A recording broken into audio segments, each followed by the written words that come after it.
Hello, this is Chas with Heirloom Leaves and Seeds, and today I wanted to share my top 10 flowers for cut flowers. I have been doing my master seed starting plan, and I've been reflecting on which ones I just really counted on last year. They were easy to grow, they were dependable, and they produced a lot of flowers for me. That is what all of these 10 flower varieties have going for them. These are the ones that worked well for me. And having said that, they may not work for everybody, but here in Tennessee, we're a 7B, and these all worked really good for me. So let's get started. Now these are not in any order, but the top 3 are in order, but the rest are not. I like all these equally. Okay, so number 10 is bachelor buttons. These are really good hardy annual that give you plenty of spring flowers. Now, I liked the classic mix, I liked the classic fantastic, and I always get these confused, but there is a blue mix and there is a purple mix. And I like them because they give you some white ones, some white and blue, and then some solid blue and a light blue and a dark blue. If you just Google it, you'll be able to see them, but they are really nice. And I remember there would be times where I would go through and cut all the flowers off, and just within a few days, they would be flowering again. So they were very nice and reliable, produced a ton, and that was great for early spring. So they are definitely a go-to for me for this year. Now these are hardy annuals, and here in Zone 7B, I seeded some last year, and right now they are about this tall. And that's the benefit of growing a hardy annual in the fall, if your zone will allow it, because during the winter, they bulk up their root system, they send up their leaves, and by spring, like right now, they're already this big. And so they're just sitting there waiting to bloom once the temperatures warm up. But you can also sow them in really early spring. And I may do just a few, but yeah, excellent cut flower. Number 9 on the list is foxglove. Now, I love foxglove. I think there is something very special about them. To me, when I look at an arrangement or a bouquet that has foxglove in it, to me, it just looks like, wow, that is a very cool and unique flower. And that's how I feel they are. They give you these long spires with little dangling bells all down them. And I grew Cafe Creme last year, Dalmatian Pink, and they were just beautiful. And I did a mix as well. And I grew many more varieties this year, and I am really looking forward to seeing all the new varieties because I loved them last year. And I think they do just give arrangements something special, and the customers liked them, so they are a go-to for me. I'm really excited about one called Fairy Garden.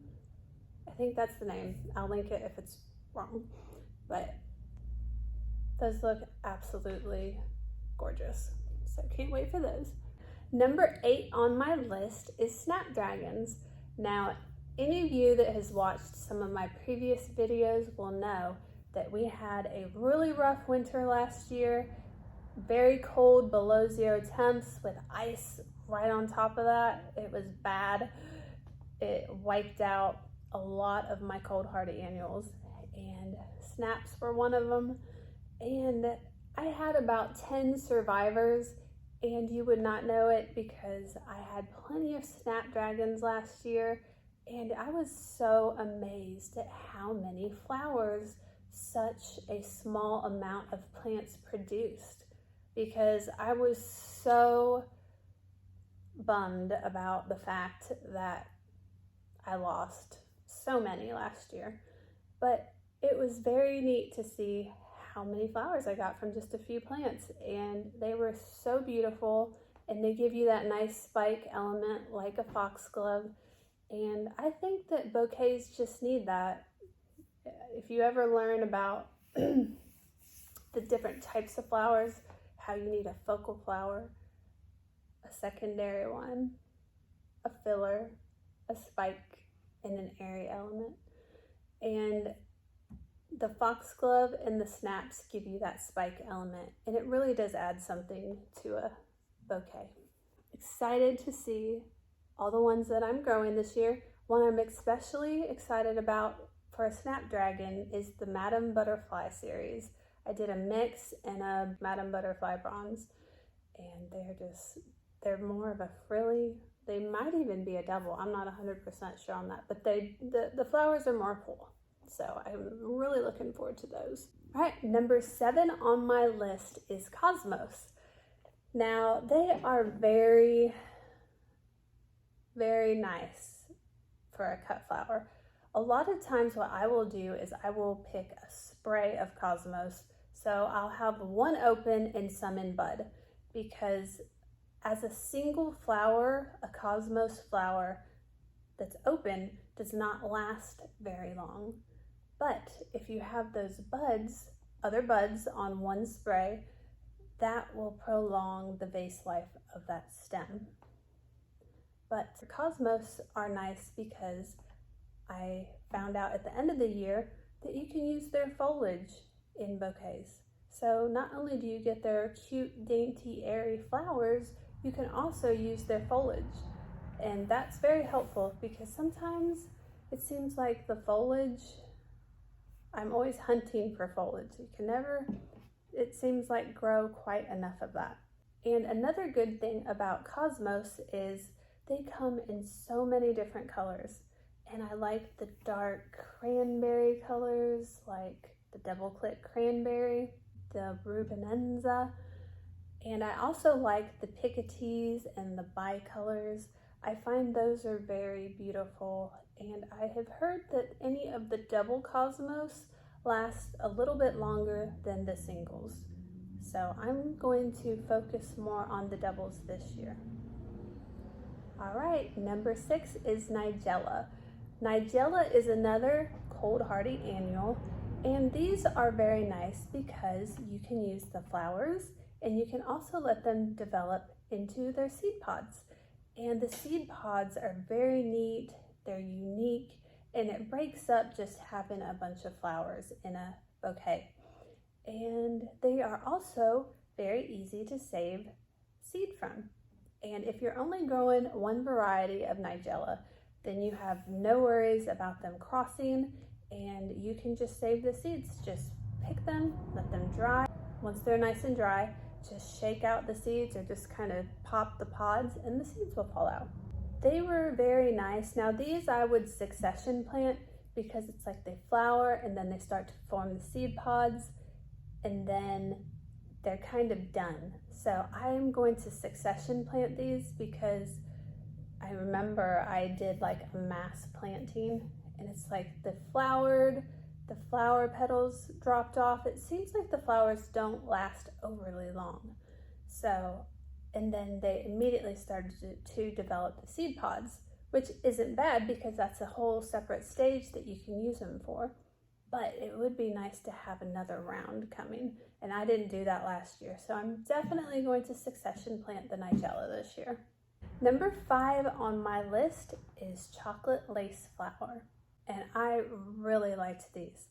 They're actually in the Queen Anne's lace family, and they have a nice dome-shaped flower, and the chocolate lace especially, my favorite color of flower that it produced was this very dark chocolatey maroon color, and it was so gorgeous. And they would also do a mauve pink and a cream flower. And here in Tennessee, these plants got so big, I only needed a few and they would be covered in flowers. I mean, absolutely covered. I could go out there and pick to my heart's content and not even put a dent in the flowers from just, I think I had 3 to 5 plants. That was more than enough, and I just really like them, and I'm really looking forward to growing them again this year. All right, the next on the list is number 4, and that is called Jewels of Opar. And these are very special, and these were kind of I'll try them. I don't know. If you just look at them, they're not overly exciting like a focal flower is. But these are very cool because they have a bright green chartreuse leaf, and the leaf is succulent, and it forms this nice little rosette, and you get this nice long airy spray. And on it are these little tiny dainty pink flowers, and they will eventually turn into brown seed pods all over them. And I would go out there and I would pick like 50 to 75 of them, and I would add them to the bouquets as a nice airy element. And they would move with the bouquet, and they were just very neat, and they were really surprising. And I was shocked how much I really liked them, and I will definitely be growing more of these this year. Last year I grew 20 to 25, and that seemed like a perfect amount, so I might just bump it up a tiny bit, but those are such a beautiful and helpful and productive plant. Once they started to bloom and make the seed pods, I had them for weeks and weeks, and definitely a really good flower, and I think it added a little something extra to the bouquets. Now these are in order. These are my top 3 flowers, and I don't know if you'll be able to guess them. You might be able to, one, because I go on and on about these, but number 3 on my list is sunflowers. Now sunflowers are so nice because it seems like people either love them or hate them, but it seems like most everybody loves them. And I've had people at the farmer's market stop in their tracks and, oh my goodness, look at that, look at the sunflower. And they're easily recognizable, and they're just so cheery, and everybody seems to love them. Now for the sunflowers, I grow the pollenless varieties, and I do that because if you have a big sunflower right here, it's going to drop its pollen if it produces pollen, which producing pollen is great for the pollinators, and I like to always grow some for the pollinators because they love them so much. But for cut flowers, now if it was just for me, I don't care. I'll put them someplace where I can clean the pollen up easily, but for customers, I like to grow the pollenless varieties. And one of those varieties is the Pro Cut series. When you grow sunflowers, keep in mind that there are 2 different types of sunflowers. There is a single stemmed variety, and then there is a branching variety. And the single stem will produce 1 flower. You cut that flower, it's done for the year. The branching varieties will form a central stem, and then you pinch that, and then it will send off some very long stemmed side shoots. And at first I was like, man, why would you need to pinch them? And I did an experiment, and I know why. Because if you do not pinch them, that will grow up, and at the top you will get 1 large sunflower head that will have a neck that's about this big. And it's completely unusable. So I had to pinch all those out in my trial, and eventually it did produce side branches. But ideally, on those branching varieties, you give them a pinch, and then they will send up a bunch of side branches that will each have a sunflower on them. I like the Pro Cuts because they are one and done, and they're very reliable on when they will bloom. They're usually anywhere from 60 to 65 days from seed to maturity, and so you can plan ahead and you'll know how many you need, and you can succession plant those. But I like the Pro Cut series. I like the white light, and I like the gold one, and the Pro Cut plum is nice too. And I also have grown some of the Vincent's Choice. I like the Starburst series, and there's just so many different wonderful varieties of sunflowers. And Seems like the possibilities are endless when you just look at all the varieties. So it's fun to try some new ones every year. I've changed it up a little bit this year, and I am excited to grow just a few new varieties and some of the favorites that I just mentioned from last year. All right, number 2 on my list is celosia. And I love these because they are so versatile. Now, they are very easy to grow, and the varieties of celosia out there seem almost endless. You can get nice pastels, you can get very bright ones, and then you can get different shapes. You can get the plumes, you can get the spikes, you can get the brain like coral ones, and then you can get, there's one more. Oh, the coxcomb varieties that kind of fan out and then they're wavy on top. And my favorite are the fan, the spike, and the... I haven't grown the coral types, but to me I feel like they're a little bit too big, but who knows, I might try them one year and really like them. I just love celosia for the variety. They are super easy to grow and they produce so much. It's unbelievable. I would just go out in the morning sometimes and just cut 75 to 100, and I would use every stem. They add a lot to bouquets. They can give you that spike that you need, or the plume. They can be very light and feathery, or they could be very unique like the fan, because whenever I would have a neat looking fan in a bouquet, people would always comment on that.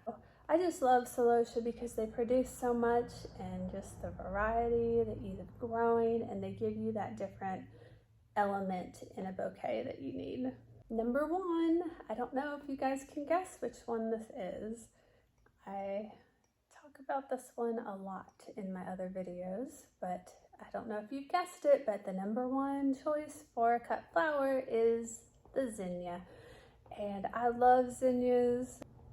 I could do a video just on zinnias, and I actually might, where I just gush about them and why I love them so much. But some of the top reasons are they're easy to grow, and they're like celosia. They're easy to grow, they come in a ton of varieties, and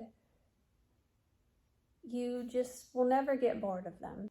You can grow the little Lilliput zinnias, then the medium-sized Oklahomas, and then you can go up to the bigger Benary's giant. And see right there, there's 3 different sizes, and then in each size you have a whole array of colors. And that's what's so nice about them, is I don't think you could ever get bored growing zinnias. There's just so many. And I know that because they're an easy flower to grow, that a lot of growers do grow them. I try to grow the ones that everybody's not growing. And that's how I kind of set myself apart, because they're so easy and beautiful, and they will always, always be one of my top flowers. And I will grow them every year. I will never tire of zinnias. But last year, let's see, I grew, my favorites were Cinderella Peach, and then a pink Oklahoma variety. I think it was salmon or salmon rose. And then I really like the peppermint stick zinnia, and that's a white one with red streaks and spots. Very, very cute. And every year I grow new varieties. I like to try new zinnias out, see how I like them. And another cool one is the polar bear zinnia. And I'll put a picture here up of my daughter's bouquet for her wedding, and there is a monster polar bear zinnia in there. And we'd go back and check on them and cut them back, and we would just be so amazed at how big these white polar bear zinnias would get. And they were just so amazing. They are just so fun, and The only bad thing about zinnias is they are prone to get powdery mildew. And one way you can try to prevent that is you can give them their space so they have plenty of air movement, and that may help to deter it. And another thing is I've heard that the Oklahoma series is more resistant to the powdery mildew. So there are my top 10 flowers, and I hope that you guys will try one of these if you haven't already, and just start making a plan to grow them either this year or next. No matter if you grow them at home for yourself, a farmer's market, wedding work, whatever you grow your flowers for, I hope you include at least one of these in your lineup. So I hope you guys have a good day, and I will see you hopefully in the next video. Bye!